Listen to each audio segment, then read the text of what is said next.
لهذا وما كنا لنهتدي لولا أن هدانا الله لقد جاءت رسل ربنا بالحق اللهم لك الحمد. الحمد لله الذي هدانا لهذا وما كنا لنهتدي لولا أن هدانا الله. بسم الله الرحمن الرحيم. الحمد لله رب العالمين. السلام على أشرف الأنبياء والمرسلين سيدنا ونبينا ومولانا محمد صلى الله عليه وسلم. اللهم أخرجنا من ظلمات الوهم وأكرمنا بنور الفهم وافتح علينا بمعرفة العلم وسهل أخلاقنا بالحلم واجعلنا ممن يستمعون القول فيتبعون أحسنه. رب اشرح لي صدري ويسر لي أمري واحلل عقدة من لساني يفقه قولي. Assalamu alaikum wa rahmatullah.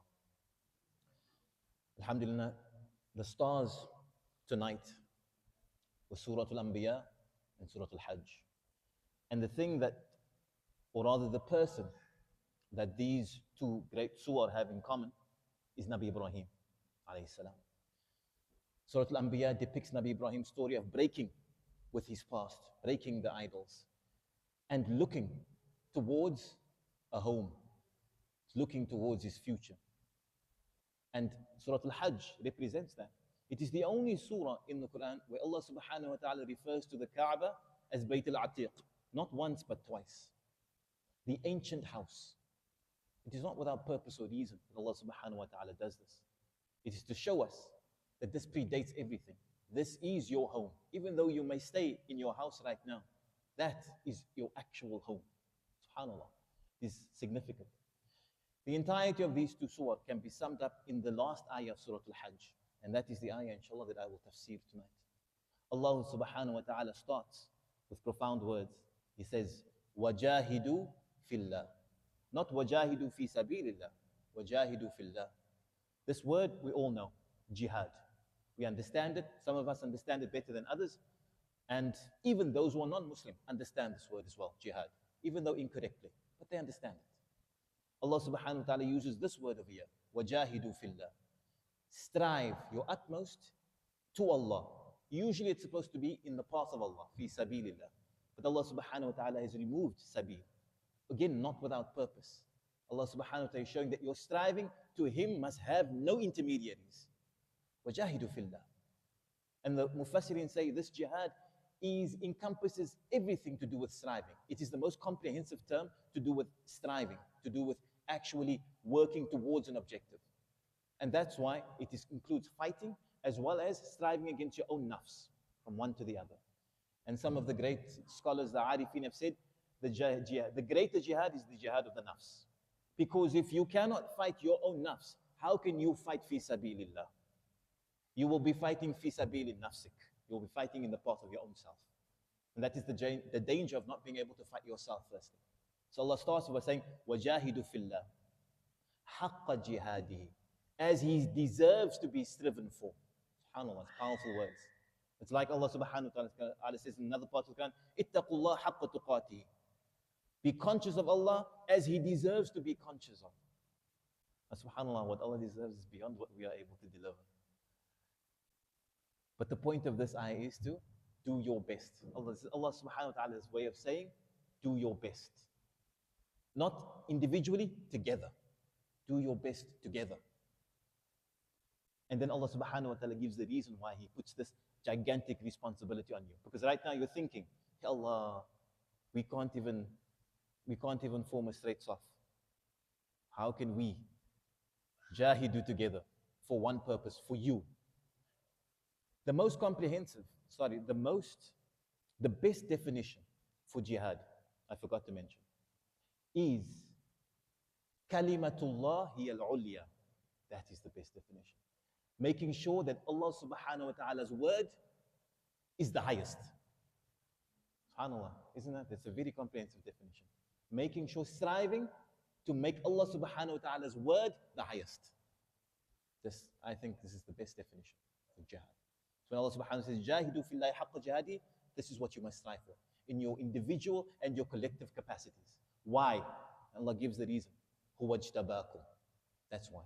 Huwa ijtabakum. Ijtaba means you were chosen. But Allah subhanahu wa ta'ala uses many different words for choice. He could have used the word huwa ikhtarakum. ikhtiyar or mukhtar. We could have used istafa as well. But Allah subhanahu wa ta'ala specifically uses the word huwajtabakum. Because ijtaba means you were chosen because you have the qualifications to do the job. Not that you're doing the job, that you have the qualifications to do the job. I'll give you a more realistic example. You go for an interview at a job. You want to get a good job. You go for an interview. They interview you. They see, okay, you've got all the qualifications to do the job. You have experience. You have everything, right? They hire you to do the job. Does that mean you're going to do the job? No, it only means that you have the qualifications to do the job. But you doing the job is a different thing. So Allah subhanahu wa ta'ala is saying, you have the qualifications within yourselves. You have not been chosen without purpose. From ilm al-azali, from Allah subhanahu wa ta'ala's eternal knowledge, all the people in the universe, all the people in creation, He has chosen you to be Muslim. Because you can do the job. وَجَاهِدُ فِي اللَّهِ حَقَّ جِهَادِهِ. That is the job. You can do it. Because you have what it takes to do it. I'm not saying this. Allah subhanahu wa ta'ala is saying this. وَمَا جَعَلَ عَلَيْكُمْ فِي الدِّينِ مِنْ حَرَجٍ. The next thing you're thinking is, oh, that's a difficult job. And Allah subhanahu wa ta'ala answers that thought in your head and He says, وَمَا جَعَلَ عَلَيْكُمْ فِي الدِّينِ مِنْ حَرَجٍ. I've not made upon you the deen difficult. Allah answers it immediately. And if you think about the deen, Allah subhanahu wa ta'ala never asks you to do more than you can. Right? If you can't go for Hajj, the surah's name is Surah Al-Hajj. If you cannot go for Hajj, does Allah say you must go for Hajj? No. Man istata'a minkum al-Hajj. Whoever is able to go for Hajj must go. If you're not able, no, it's not on you. If you cannot make salah standing, then what? You can make salah sitting. If you cannot make salah sitting, then what? You can lay down and make salah. If you cannot fast because of travel, you don't have to fast. If you can't fast because of some medical issue, you don't have to fast. You know, subhanAllah, alaykum fi deen min haraj. There is no difficulty. Allah subhanahu wa ta'ala has made every rukhsah possible you can think of, it is there. Millat abikum Ibrahim. And there Ibrahim comes in. You are following the nation of your father Ibrahim. And why is Ibrahim called the father? Because he's literally the father of prophets. Ya Rab.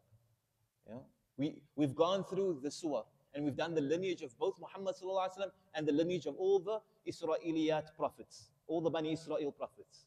Right? Up to Yusuf we went to. We've discussed this. We've seen how it comes from Ibrahim alayhi salam. Huwa sammakum al-muslimin. And he's the one who named you Muslim. That's why we have more affinity to Ibrahim than anybody else. We are Muslim. All who ascribed Allah subhanahu wa ta'ala to the kalima la ilaha illallah huwa sammakum muslim. In other words, what does Muslim mean? You submit. You've recognized the authority that is Allah. You've recognized that His authority over you and over everything, and you have submitted. And that's why you are Muslim. Min qabl. From before already. From long before. وَفِي هَذَا لِيَكُونَ الرَّسُولُ شَهِيدٌ عَلَيْكُمْ. And on this, it is that the Prophet will be a witness over you. He will be a shahidan alaykum. There's many hadith where the Prophet asked, have I delivered the message? Have I delivered the message? And he asked it 3 times. And the Prophet said, shahidna. And the companion said, shahidna, we witness that you have delivered the message. وَتَكُونُوا شُهَدَاءَ عَلَى النَّاسِ. And you will be witnesses over people. What does that mean? It means you must do your job. That's what the Prophet ﷺ is going to be witness over you from. Witness that he delivered the message and that you must deliver the message. He's a witness over you and you are a witness over mankind. In other words, you must deliver the message. So that when Allah subhanahu wa ta'ala asked the Nabi, did you deliver the message? He said, yes. And then he asks us, did you deliver the message? We can say, yes, we delivered it. فَأَقِيمُوا الصَّلَاةَ وَآتُوا الزَّكَاةَ. So establish salah and give zakah. Why does Allah subhanahu wa ta'ala mention this in all of this? Because these are the 2 constants. In victory, defeat, in peace, in poverty, in riches, in poor, in everything, salah and zakah. It never goes away. It's always there. There's always someone making salah and there's always someone giving zakah. I can guarantee you that. In this world, it's always happening. وَاعْتَصِمُوا. So hold fast. This وَاعْتَصِمُو's reference is to وَاعْتَصِمُوا بِحَبْلِ اللَّهِ. Hold fast to the rope of Allah. In other words, all together, hold fast to Allah. He's removed the rope here as well. So go straight to Allah and hold fast to Allah. هُوَ مَوْلَاكُمْ. He is your protector. نِعْمَ الْمَوْلَى وَنِعْمَ النَّصِيرُ. If you have a protector like him, you need no help from anyone else.